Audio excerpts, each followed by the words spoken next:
Hi, ಎಲ್ರಿಗೂ ನಮಸ್ಕಾರ. ನಾನು ಶರಣು ಗುರುಗುಲದಿಂದ. ಪ್ರೀವಿಯಸ್ ಕ್ಲಾಸಸ್ಸಲ್ಲಿ ನಾವು ಕಂಪ್ನಿನ ಕ್ರಿಯೇಟ್ ಮಾಡೋದು ಯಾವ ಥರ, ಅಲ್ಟರ್ ಮಾಡೋದು ಯಾವ ಥರ, ಡಿಲೀಟ್ ಮಾಡೋದು ಯಾವ ಥರ, ಮತ್ತು ಕಂಪನಿಗೆ ಪಾಸ್ವರ್ಡ್ನ ಯಾವ ಥರ ಸೆಟ್ ಮಾಡಬೇಕು ಅಂತ ನೋಡಿದ್ವಿ. ಸೊ ಈ ಕ್ಲಾಸಸ್ಸಲ್ಲಿ GSTನ ಯಾವ ಥರ ಅನೇಬಲ್ ಮಾಡಬೇಕು ಅಂತ ನೋಡೋಣ.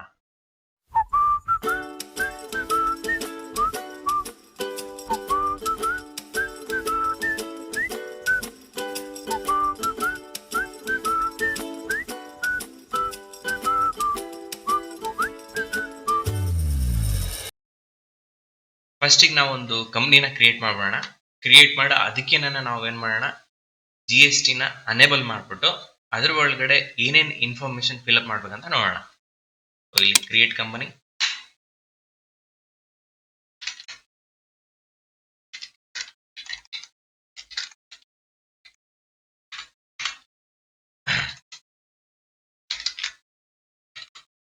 ಇಲ್ಲಿ ಅಡ್ರೆಸ್ನ ಫಿಲ್ಅಪ್ ಮಾಡ್ತೀನಿ.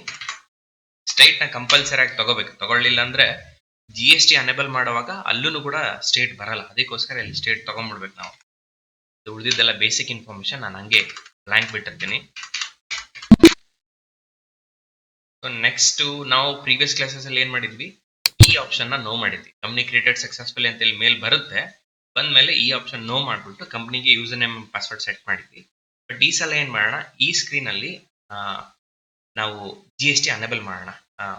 ಬಟ್ ಈ ಸ್ಕ್ರೀನ್ ಆಲ್ರೆಡಿ ಹೋಗ್ಬಿಟ್ಟಿತ್ತು, ಅಂದ್ರೆ ಈ ಸ್ಕ್ರೀನ್ ನಿಮ್ಗೆ ಬಂದಿದ್ದಿಲ್ಲ, ಈ ತರ ಬಂದ್ಬಿಟ್ಟಿತ್ತು ಅಂತ ತಿಳ್ಕೊಳ್ರಿ. ಎಕ್ಸಾಂಪಲ್ ನಿಮ್ಗೊಂದು ಆಪ್ಷನ್ ತೋರಿಸ್ತೀನಿ ಗೊತ್ತಿರ್ಲಿ ಅಂತ. ಈ ತರ ನೀವು ನಾನು ಪ್ರೀವಿಯಸ್ ಕ್ಲಾಸಸ್ ಅಲ್ಲಿ ನೋ ಮಾಡಿದ್ವಿ. ಅದನ್ನ ನೋ ಮಾಡಿದಾಗ ಏನಾಗುತ್ತೆ, ನೀವು ನಿಮ್ಮ ಹಳಿ ಕಂಪ್ನಿ ಓಪನ್ ಮಾಡಿದ್ರೆ ಈ ತರ ಸ್ಕ್ರೀನ್ ಬರುತ್ತೆ. ಇಲ್ಲೇನ್ ಮಾಡ್ಬೇಕು, F11 ಪ್ರೆಸ್ ಮಾಡ್ಬೇಕು ಒಂದ್ಸಲಿ. F11 ಪ್ರೆಸ್ ಮಾಡಿದ್ರೆ ಈ ಆಪ್ಷನ್ ನೋ ಇರುತ್ತೆ. ಅಂದ್ರೆ ನೀವು ನಮ್ಮ ಪ್ರೀವಿಯಸ್ ಕ್ಲಾಸಸ್ ನೋಡಿ ಅದೇ ತರ ನೀವು ಏನಾರ ಕಂಪ್ನಿ ಕ್ರಿಯೇಟ್ ಮಾಡಿದ್ರೆ ಇದನ್ನ ನಾನು ನೋ ಮಾಡಿಸಿದ್ದೆ. ಸೊ ಈ ಸಲ ಏನ್ ಮಾಡ್ಬೇಕು, ನೀವು ಇದನ್ನ Y ಅಂತ ಪ್ರೆಸ್ ಮಾಡಿ ಎಂಟರ್ ಪ್ರೆಸ್ ಮಾಡಿದ್ರೆ ಈ ಸ್ಕ್ರೀನ್ ಓಪನ್ ಆಗುತ್ತೆ. GST ಡೀಟೇಲ್ಗೆ ಸಂಬಂಧಪಟ್ಟಿರೋ ಸ್ಕ್ರೀನ್. ಇದರಲ್ಲಿ ಕರ್ನಾಟಕ ಅಂತ ತಗೋಬೇಕು. ಯೂಶ್ವಲಿ ಎಲ್ಲರೂ ರೆಗ್ಯುಲರ್ ಆಗಿ ರಿಜಿಸ್ಟರ್ ಆಗಿರ್ತಾರೆ.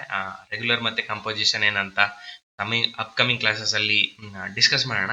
ಅದೊಂದು ಸ್ವಲ್ಪ ಮತ್ತೆ ಲಾಂಗ್ ಪ್ರೊಸೆಸ್ ಆಗುತ್ತೆ. ಸೊ ನಾನು ನೆಕ್ಸ್ಟ್ ಇಲ್ಲಿ ಬಂದು ಡೈರೆಕ್ಟ್ ಆಗಿ GST ನಂಬರ್ ಹಾಕ್ತೀನಿ. ಇಲ್ಲಿ ಮಂತ್ಲಿ ಇಟ್ಕೋಬೇಕು, ಎಂಟರ್ ಪ್ರೆಸ್ ಮಾಡ್ತಾ ಬರ್ತೀನಿ. ಇಲ್ಲಿ ಇ-ವೇ ಬಿಲ್ ಅಪ್ಲಿಕೇಬಲ್ ಅಂತಿದೆ, ಇದನ್ನ ಸದ್ಯಕ್ಕೆ ನೋಡ್ತೀನಿ. ಇ-ವೇ ಬಿಲ್ ತೋರಿಸ್ಕೊಡ್ತೀನಿ, ಇನ್ವಾಯ್ಸಿಂಗ್ ಇ-ವೇ ಬಿಲ್ ಏನಂತ ಅಪ್ಕಮಿಂಗ್ ಕ್ಲಾಸಸ್ ಅಲ್ಲಿ ತೋರಿಸ್ತೀನಿ. ಅದಕ್ಕೆ ಇಲ್ಲಿ ಎಜುಕೇಶನ್ ಅಂತ ಇದೆ ನೋಡಿ, ಟ್ಯಾಲಿ ಪ್ರೈಮ್ ಎಜುಕೇಶನ್ ಅಂತ. ಈ ತರ ಇದ್ರೆ ನೀವು ಇ-ವೇ ಬಿಲ್ ಇನ್ವಾಯ್ಸಿಂಗ್ ಕ್ರಿಯೇಟ್ ಮಾಡಕ್ ಬರಲ್ಲ. ಯಾಕಂದ್ರೆ ಇದು tally.net ಸರ್ವಿಸಸ್ ಅಂತ ಕರೀತಾರೆ ಇದಕ್ಕೆ. ಇದು ಟ್ಯಾಲಿ ಥ್ರೂ ಆಪರೇಟ್ ಆಗೋ ಅಂತ ಒಂದು ಸರ್ವಿಸು.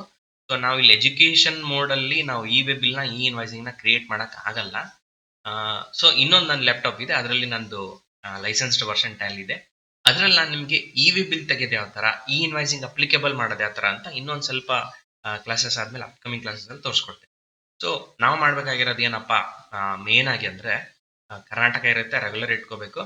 ಈ ನಮ್ಮ ಕೇಂದ್ರಾಡಳಿತ ಪ್ರದೇಶ ಅಂತ ಕೇಳುತ್ತೆ, ಇದು ನೋ ಇಟ್ಕೋಬೇಕು. ಇಲ್ಲಿ ನಮ್ಮ ಡೇಟ್ ಬರುತ್ತೆ ಅಂದ್ರೆ ಅಪ್ಲಿಕೇಬಲ್ ಫ್ರಾಮ್. ಆಮೇಲೆ ನಮ್ಮ GST ನಂಬರ್ ಹಾಕ್ಬಿಟ್ಟು ಉಳಿದಿದ್ದೆಲ್ಲ ನೋ ಮಾಡಿ ಎಂಟರ್ ಪ್ರೆಸ್ ಮಾಡಿ ಆಕ್ಸೆಪ್ಟ್ ಮಾಡಿದ್ರೆ ಮುಗಿದೋಯ್ತು. GST ಆನ್ ಆಗುತ್ತೆ. ಉಳಿದಿರೋ TDS TCS ಏನು ಆನ್ ಮಾಡ್ಕೋಬೇಡ್ರಿ, ಸುಮ್ಮನೆ ಎಂಟರ್ ಪ್ರೆಸ್ ಮಾಡ್ತಾ ಬಂದು ಕಂಪ್ನಿನ ಸೇವ್ ಮಾಡ್ಕೊ. ಸೊ ಕಂಪ್ನಿ ಸೇವ್ ಆಯ್ತು ಇಲ್ಲಿಗೆ. ಅಂದ್ರೆ ಕಂಪ್ನಿ ಸೇವ್ ಆಯ್ತು, ಅದ್ರ ಸಾರಿ ಅದ್ರ ಜೊತೆ GSTನೂ ಅನೇಬಲ್ ಆಯ್ತು. ನಮ್ಮ ಕಂಪ್ನಿಗೆ GST ಅನೇಬಲ್ ಆಯ್ತು. GST ಅನೇಬಲ್ ಆದ್ಮೇಲೆ ಇದಕ್ಕೆ ಸಂಬಂಧಪಟ್ಟಿರೋ ಒಂದಿಷ್ಟು ಲೆಡ್ಜರ್ಸ್ ಇದಾವೆ. ಸೊ ಅದಕ್ಕೆ ಸಂಬಂಧಪಟ್ಟಾಗ ನಾವು ಒಂದು ಸಣ್ಣ ನೋಟ್ಸ್ ಮಾಡಿದೀನಿ. ಆ ನೋಟ್ಸ್ ನ ನಿಮಗೆ ತೋರಿಸ್ಬಿಟ್ಟು ಆ ನೋಟ್ಸ್ ತರನೇ ನಾವೇನ್ ಮಾಡೋಣ, ಇಲ್ಲಿ ಟೀಚ್ ಮಾಡೋಣ, ಅಂದ್ರೆ ನಿಮ್ಗೂ ಅರ್ಥ ಆಗುತ್ತೆ. ಮತ್ತೆ ಪ್ರಾಕ್ಟಿಕಲ್ ಆಗಿ ಏನ್ ಪ್ರಾಬ್ಲಮ್ಸ್ ಬರುತ್ತೆ ಅಂತ ನೋಡ್ತಾ ಹೋಗೋಣ.